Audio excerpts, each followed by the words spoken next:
ఇంకెవరన్నా ఉన్నారా? ఆయనేనా? రైట్.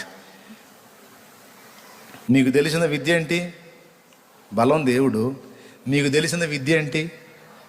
ఆయనే అనకండి. మీకు తెలిసిన విద్య ప్రార్థన. ఏంటి? అది మనకు తెలిసిన విద్య. చేతబడివాడిదన్నా వర్కౌట్ అయిద్దో కాదో తెలియదు, కానీ సరిగ్గా మనం మోకాళ్ళు వేసి పెనుగులాడామనుకో సూర్య చంద్రాదులు రివర్స్ అయ్యే పరిస్థితి కూడా ఉంటుంది. సూర్యుడా నువ్వు అక్కడ ఆగిపో, చంద్రుడా నువ్వు ఇక్కడ ఆగిపో అని పలికాడు యెహోషువ. ఏం జరిగింది? టోటల్ విశ్వమే, విశ్వభ్రమణమే 24 గంటలు నిలిచిపోయింది. అబద్ధం కాదు గ్రంథం.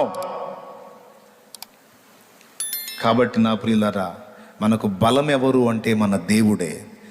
మనకు తెలిసిన విద్య ఏమిటి అంటే ప్రార్థన. మనకున్న ఆయుధం ఏమిటి అంటే సత్యవాక్యం. దేవునికి మహిమ. రెండంచులు గల ఖడ్గం సత్యవాక్యం.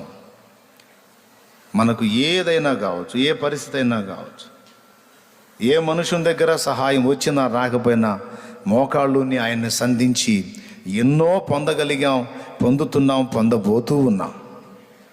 పొందలేదా? నేను ఆపత్కాలంలో ఆయనకు మొర్రపెట్టి ఏమీ పొందలేదన్నోళ్ళు ఎవరన్నా చేయెత్తుతారా?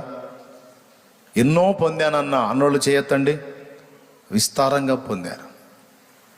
కాబట్టి నా ప్రియ దేవుని బిడ్డలారా, మన బలం ఆయన, మన విద్య ప్రార్థన, మన ఆయుధం ఆయన వాక్యం, మన జ్ఞానం కూడా ఆయనే.